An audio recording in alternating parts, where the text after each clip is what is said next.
It was the kind of grief that didn't just sit in your chest. It screamed inside of it. My daughter Lily was only 8.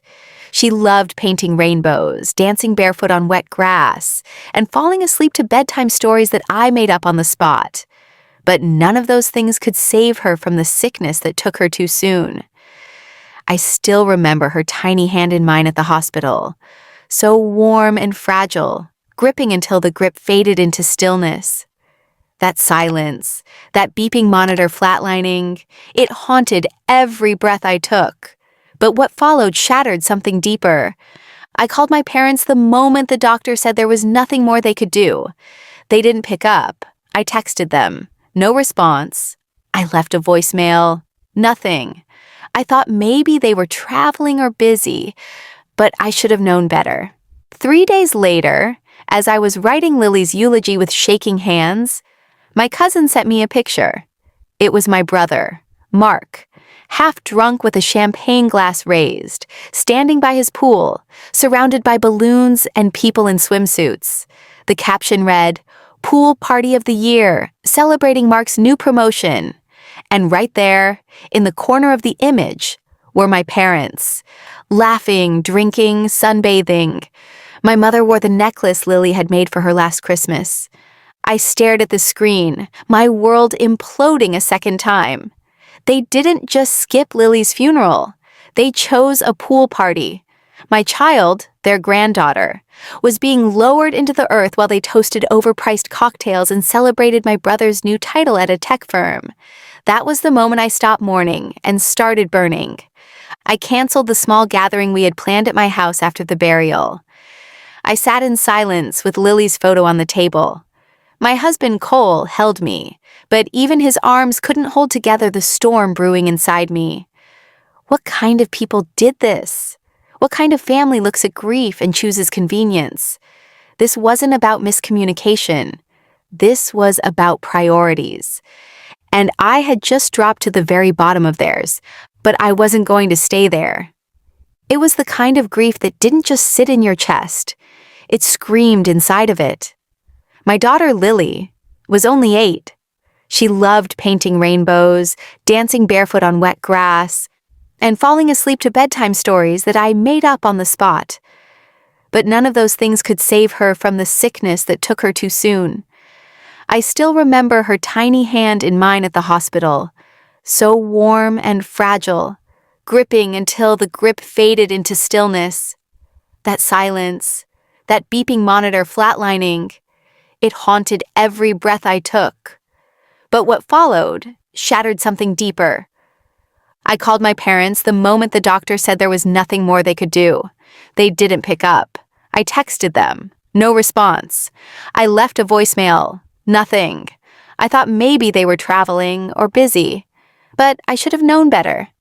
3 days later, as I was writing Lily's eulogy with shaking hands, my cousin sent me a picture.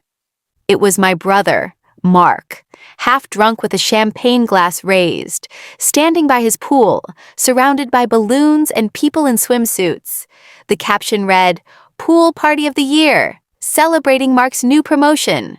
And right there, in the corner of the image, were my parents, laughing, drinking, sunbathing.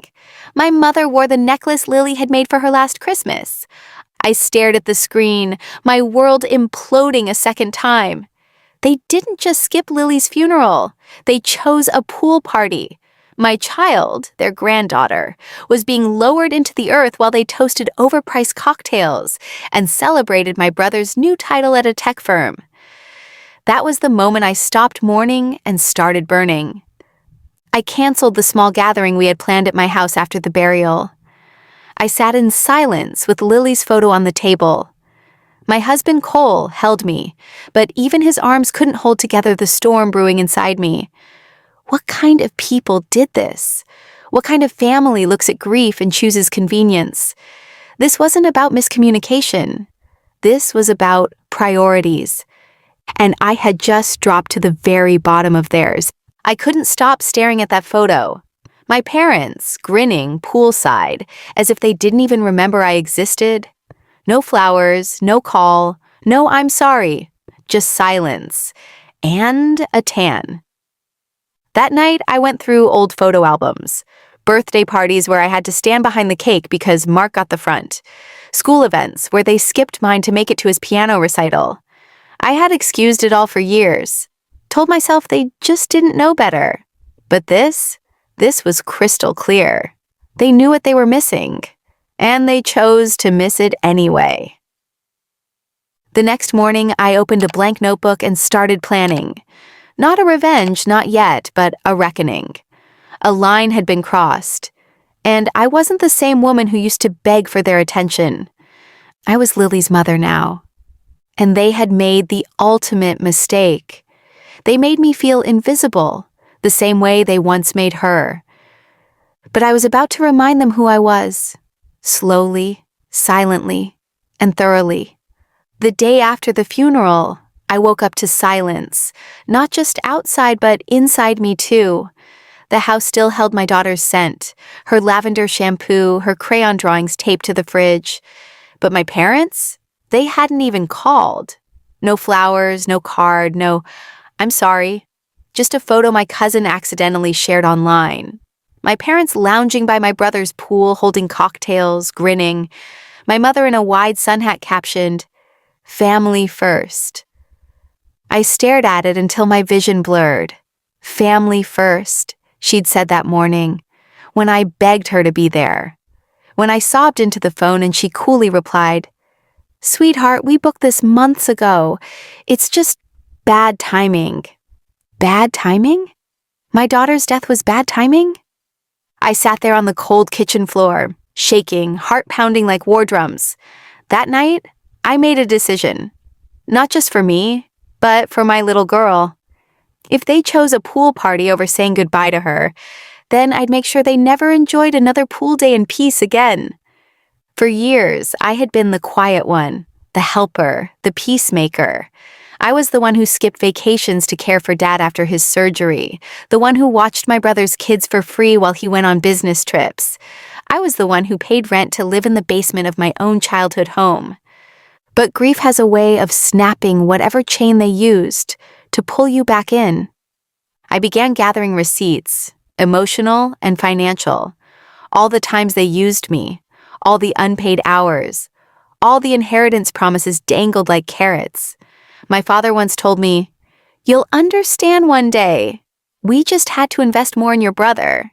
He had potential." That same brother now had a 6-figure job, thanks to the company I helped him get into. He once failed the entry exam, but I rewrote his application when he panicked. I stayed up 3 nights crafting that perfect pitch. And my reward? Silence. I opened my old files, bank records, screenshots, and every unpaid invoice I never sent. I was about to change the narrative, because while they were busy swimming in betrayal, I was quietly buying power. A week later, I met with an attorney.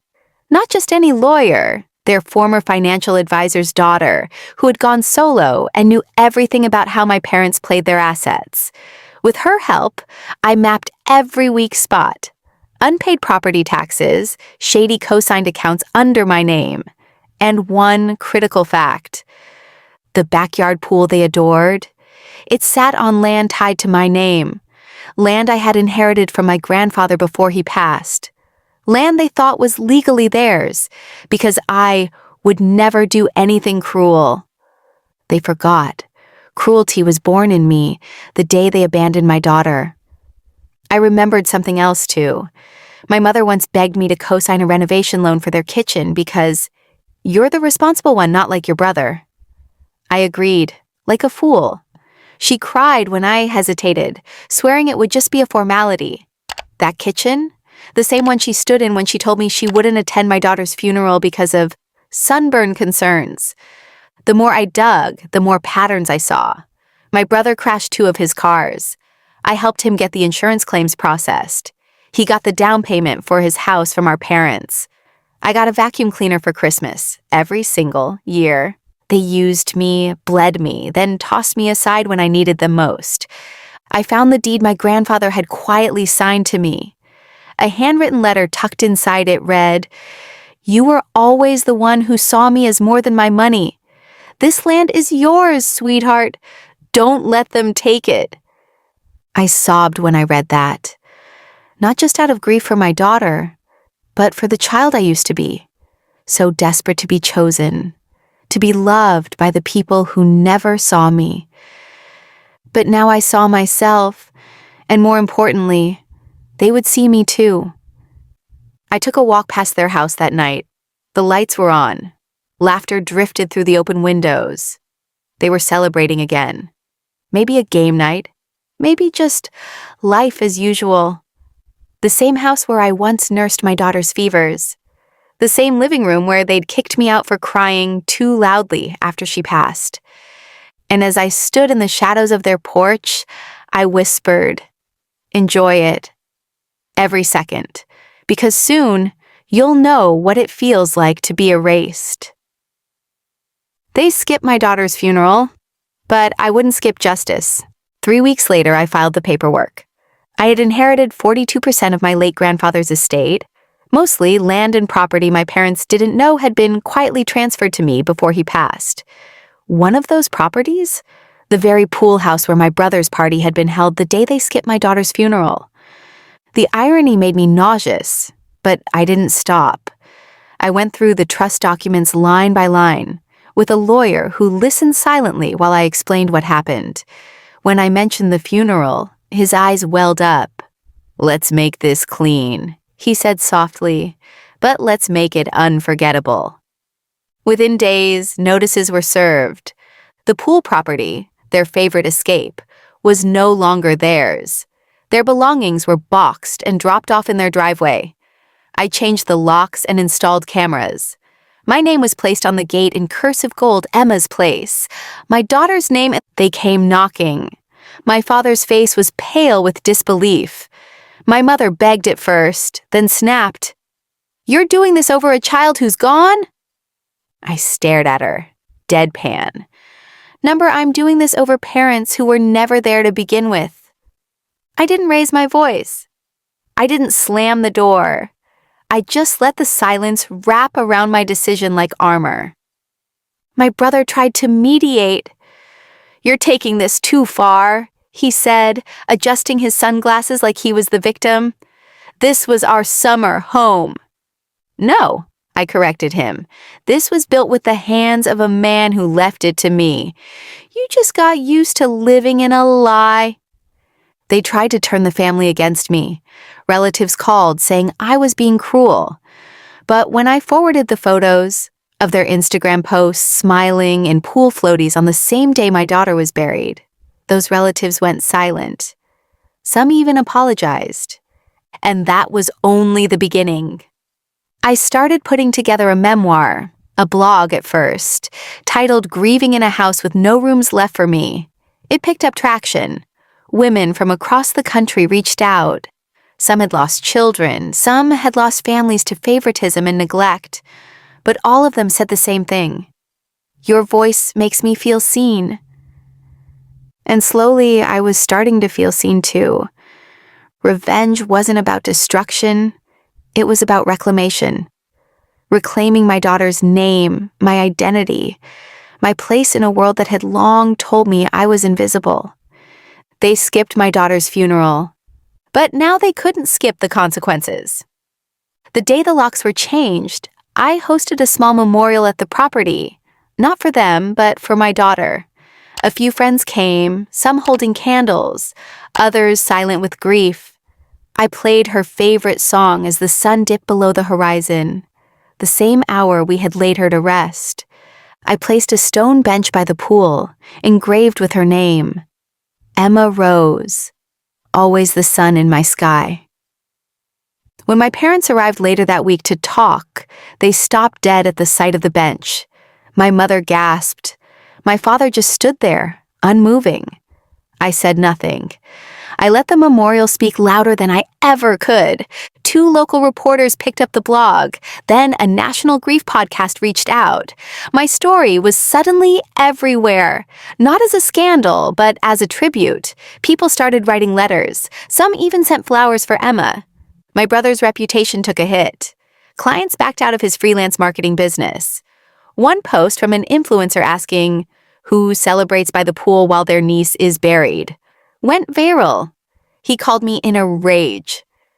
"You ruined me," he yelled. "No," I said coldly. "You did that when you chose a party over a funeral?" My parents received a formal letter from my lawyer. It reminded them they were trespassing the next time they approached the property. I wasn't just grieving anymore. I was protecting the only space that ever truly honored my child. Every time I watered the roses I planted for Emma, I felt her close. And every time I walked past the golden plaque with her name, I reminded myself I wasn't being vengeful. I was being a mother they never thought I could be, but I had become one they would never forget. A week later, I received a letter in the mail. It was handwritten on thick, expensive paper, my grandmother's stationery. My heart stopped when I saw the signature at the bottom, Margaret Whitmore, my late grandmother's attorney. Inside was a note I'd never seen before. Dated just a month before her death, it read, "To my granddaughter, the only one who visited me when I was sick. You never asked for anything, so I left you everything." My fingers trembled as I unfolded the next sheet. It was the updated will. I owned not just the house, but the entire estate. The family vineyard in Oregon, the beach cottage in Maine. Even the antique jewelry my mother used to boast about saving for her favorite child was now legally mine. I stared in disbelief. My parents must never have seen this version. They'd assumed, as always, that they were the chosen ones, that my daughter and I were invisible, disposable. But Grandma hadn't forgotten us. I took a breath and called the attorney. "I want to execute the will," I said. He paused. "You know this will cut them off entirely?" I answered without hesitation. They cut themselves off when they didn't show up to her funeral. 2 days later, my parents received the same letter. I heard from a cousin that my father lost it. My mother screamed at the sky, blaming the universe, calling me a snake. My brother posted a cryptic quote on Instagram about betrayal from those closest to you. I didn't reply. Instead, I called a restoration team to renovate Grandma's old vineyard. I turned the beach cottage into a grief retreat for mothers who lost children too soon. Every decision I made was a seed in Emma's name. Her memory became my compass. At night, I sat by the garden in silence. Sometimes, I'd hear the faint splash of the pool from that awful day, echoes of what they chose over love, over presence, over her. And I'd whisper to the wind, "I'm not the forgotten one anymore." I had power. I had peace. And finally, I had the last word. I didn't sleep that night. Every time I closed my eyes, I saw her, my little girl in that tiny white coffin, her favorite stuffed bunny beside her. I'd held her hand through every hospital visit, every fever, every fear. And yet, the people who were supposed to be my support had chosen barbecue chicken and poolside selfies over saying goodbye to her. I scrolled through my brother's Instagram. There they were, my mother, laughing in a sun hat, my father grilling, my brother holding a glass of champagne while my daughter was lowered into the earth. The fury inside me was no longer just pain. It turned to steel. I deleted my parents' number that night, blocked them, not out of anger, but because they didn't deserve access to my grief. A week later, my brother called. "Mom says you're being dramatic. It's not like the funeral would have brought her back." I didn't say a word, just hung up. That silence was the beginning of their consequences. What they didn't know, what none of them knew, was that I hadn't spent the last year wallowing. I'd been planning, building, preparing something they'd never see coming. While they were laughing in their garden, I was meeting with attorneys. Quietly, strategically, I was the executor of my grandparents' estate. And that estate, it included the very land my parents' house sat on. They'd always assumed they'd inherit it. They never asked, never cared who was on the paperwork, because why would their lesser daughter ever matter? But when the paperwork came to me after Nana passed, I didn't correct them. I just waited. Now, standing on the edge of that property, documents in hand, I felt the shift in power. The girl they once ignored was holding their future. Not in tears this time, but in fire. I stood outside the front door of the house I'd once called home. The same house where I'd spent sleepless nights as a teen comforting myself when my parents forgot my birthday. The same house where I brought my daughter home from the hospital, hoping maybe they'd finally care. And now, I stood there not as a visitor, but as the legal owner. I rang the bell once, twice. My father opened the door in swim trunks, clearly irritated. "What?" he barked. "Did you finally decide to act like an adult?" I smiled.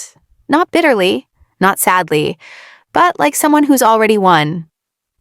"You need to leave," I said, handing him a sealed envelope.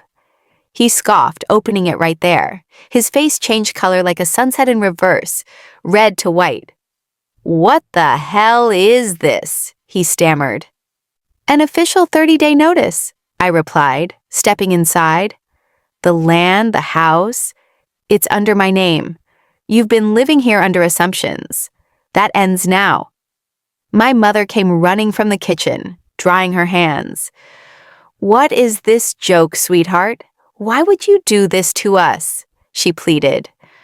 I looked around at the family portraits on the wall, none of which included me or my daughter. "Because you skipped her funeral for potato salad and a pool party. And then you told people I was being dramatic," I said coldly. "You made it clear who mattered. Now I'm doing the same." My brother stormed down the stairs. "You're ruining everything because you can't get over it. She was a kid, not the Queen of England." That sentence shattered something final in me. I walked up to him slowly, then pulled out the photo of my daughter in her little pink dress. She had more grace and soul in her tiny hands than you'll ever have in your life. I handed him the photo and turned to leave. Behind me, chaos erupted. My mother sobbing, my father yelling about calling a lawyer, my brother still trying to gaslight his way through the moment. But I didn't stop. I didn't flinch. I walked down that hallway for the last time, not as a ghost in their story, but as the author of their ending. Word of what I'd done spread through the family like wildfire. A few aunts called me in secret, whispering their support but urging me to be the bigger person. The same people who hadn't even sent a condolence card when my daughter died were now asking me to forgive and forget for the sake of family peace. But peace wasn't what I wanted. I wanted acknowledgement. I wanted them to sit in the silence they left me in when I buried my little girl alone. No eulogy from her grandparents, no flowers, just me, the priest, and a tiny casket that held the world. A week after I handed them the eviction notice, my brother hosted another party. Loud music, laughter, drinks. He invited half the town, like he was daring me to watch him win again. I didn't show up. Instead, I called the sheriff. You see, I'd learned that they had no right to throw parties on a property they didn't own anymore, especially after being formally served. Noise complaints were just the surface. The sheriff walked in with paperwork in hand and shut it all down. The guests were confused. My brother was furious. And my parents? They finally understood that I wasn't bluffing. 2 days later, I received a call from my mother. I didn't answer. Then a text. "Please don't do this. We were just trying to cope in our own way." Cope? Is that what they called blasting music and grilling steaks while I cried alone over a grave? The audacity almost made me laugh. But I didn't block her. I wanted them to see my silence, to feel it crawling in the corners of their entitled world. A realtor's sign went up on the front lawn the next week. My parents had no choice. They couldn't afford rent at market value, not after decades of under-the-table arrangements and hiding finances from me. It was poetic justice. Every neighbor who drove past now saw the sign. SOLD.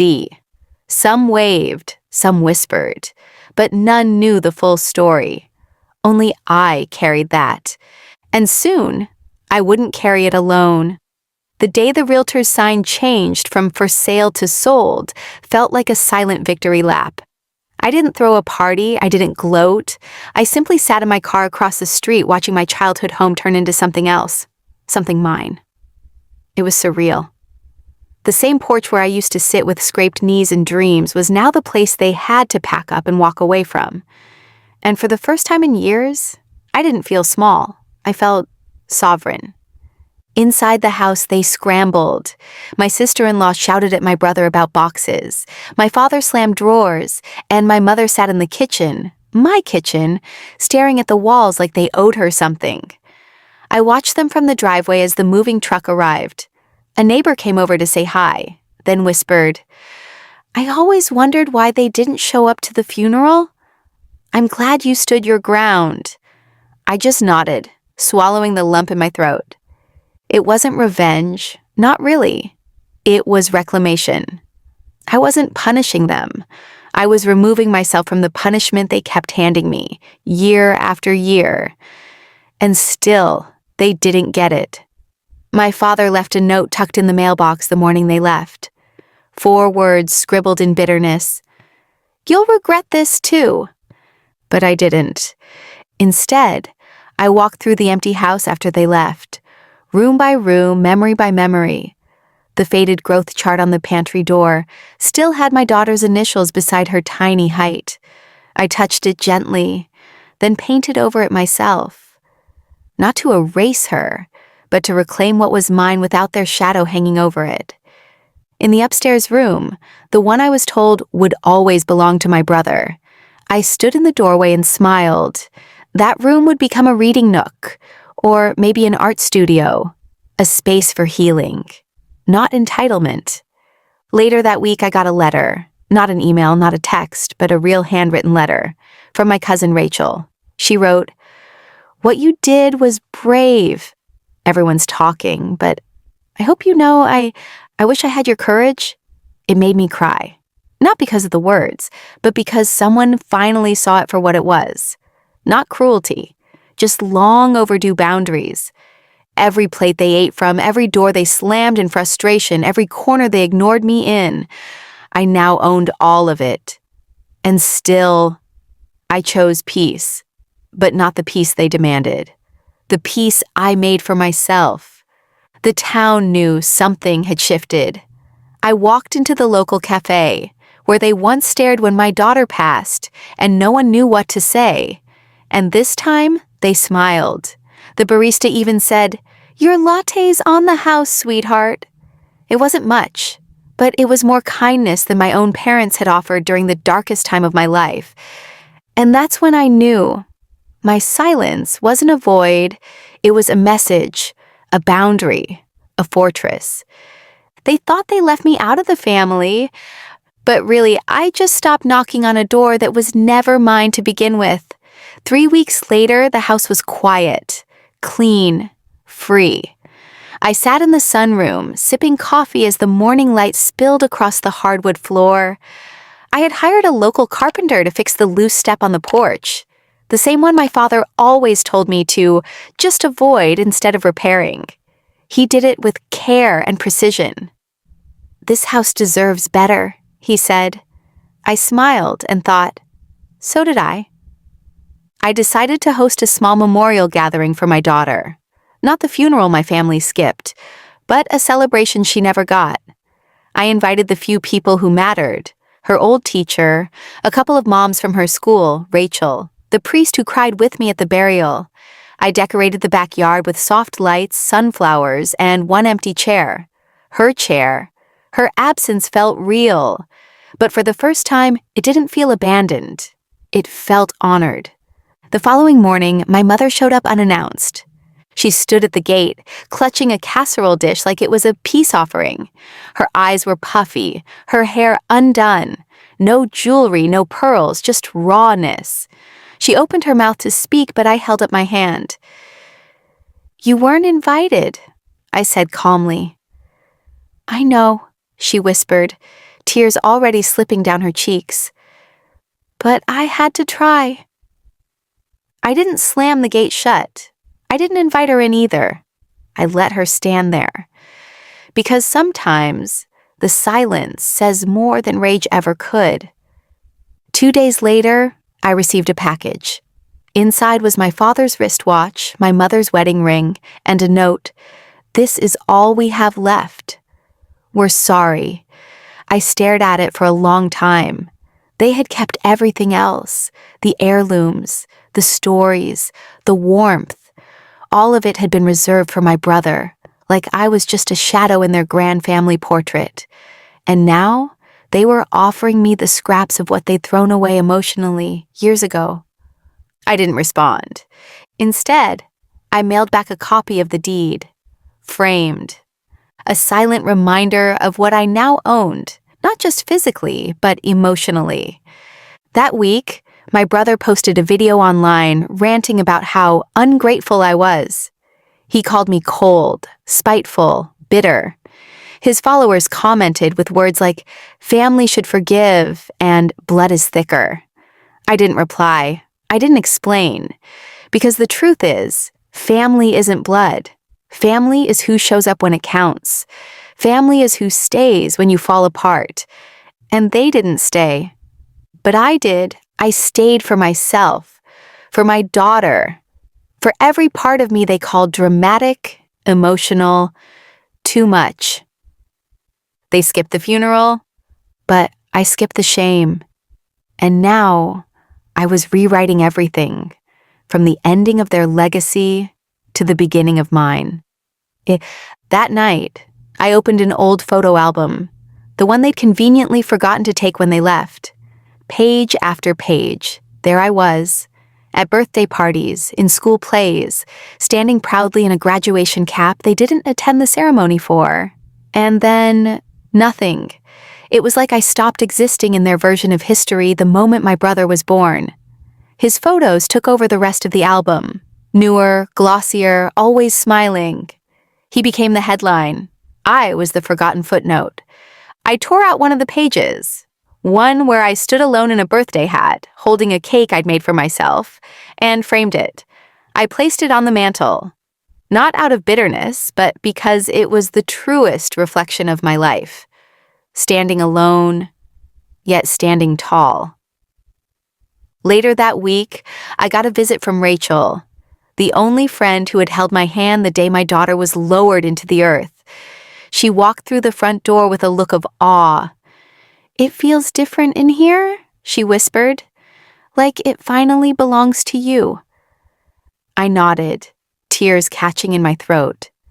It did. Not because I bought it, but because I'd finally filled it with love. My kind. My way. We sat on the porch, sipping tea as the sun dipped below the hills. Rachel turned to me and said, "You know, some people never get justice, but you didn't just get it, you became it." And in that moment, I realized she was right. I didn't just reclaim my home, I reclaimed myself. The day the house officially became mine on paper felt oddly quiet.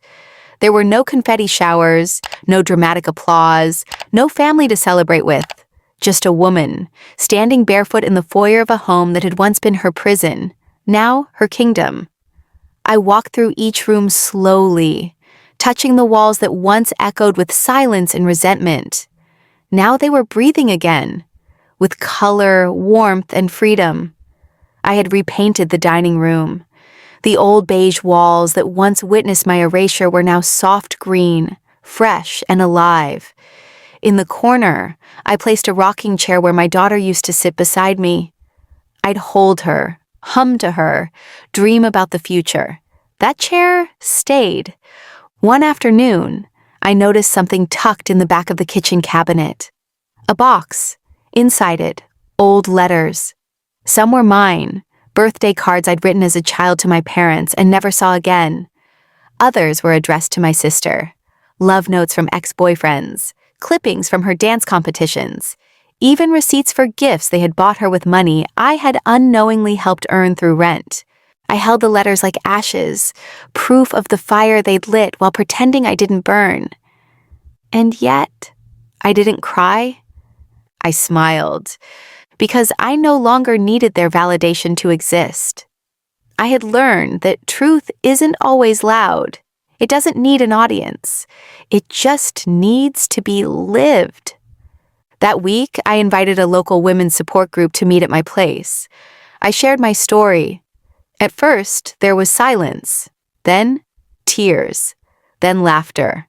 One woman whispered, "You've given me the courage to move out." Another said, "I've never felt seen until now." In helping them, I helped myself. Every shattered piece I thought was broken forever became part of something healing, something whole. My mother called again that weekend. I didn't pick up, but I did listen to the voicemail. "You win," she said, her voice trembling. "We lost everything. I don't know who we are anymore." I pressed delete because I didn't need to win. I just needed to be free. And I was. The next month brought something I never expected, an invitation. Not from my parents, not from my brother, but from a local nonprofit that supported grieving mothers. Apparently, someone had anonymously shared my story with them. They asked me to speak at their next event. At first, I hesitated. My pain had always been private, curled up in shadows. But then I thought of all the women like me, silenced, overlooked, erased by their own families. And I said yes. When I stepped onto that stage, I felt something I hadn't in years.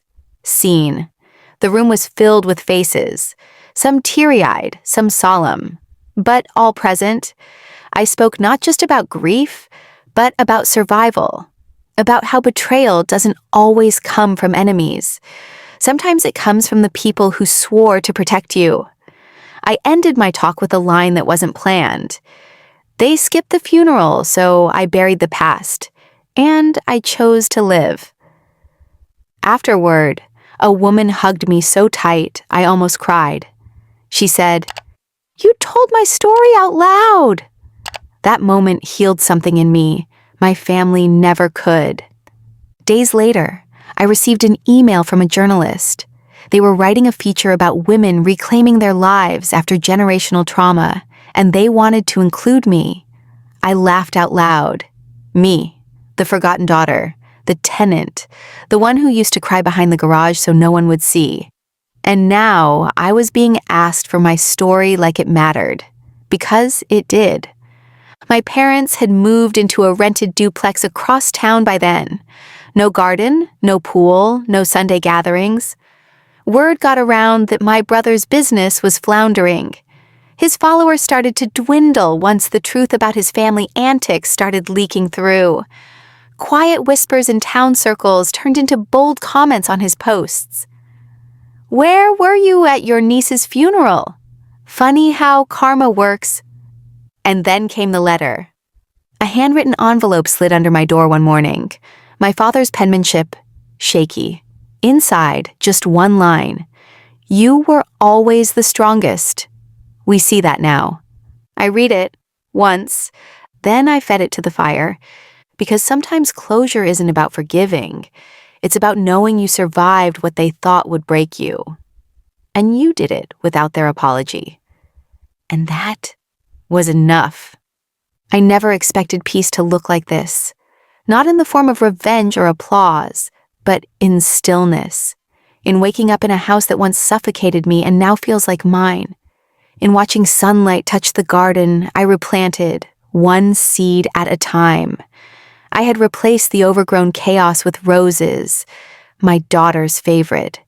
Each bloom whispered her name in the wind, and every petal felt like a silent apology the world never gave her. On what would have been her 7th birthday, I stood alone in that backyard. I set up a small table. No streamers, no party hats, just a candle, a cupcake, and a framed photo of her laughing in the sunlight. I whispered, "You were always worth showing up for." And for once, the silence didn't echo pain. It held space for love. That same evening, I hosted a community dinner. The women from the nonprofit came, neighbors, a few teachers, people who had seen the quiet strength in me when my own family refused to. I cooked, I laughed, I let myself feel joy. That house, my house, had finally become a home. Toward the end of the night, a young girl wandered into the sunroom. She stared at my daughter's photo and asked, "Is she your best friend?" I smiled through a lump in my throat. "She's my heart." Later, when everyone had left and the dishes were done, I walked out onto the porch, the one my father refused to fix. Now sturdy, now safe. I looked at the night sky and felt it for the first time. Closure. Not because they apologized, not because they changed, but because I did. I stopped waiting for the love they never gave. I stopped explaining my worth, and I stopped carrying shame that wasn't mine. They skipped my daughter's funeral for a pool party, but I skipped their entire legacy and built my own. One rooted in truth, in grief, in survival, and in a strength they never saw coming. And I didn't just survive, I bloomed.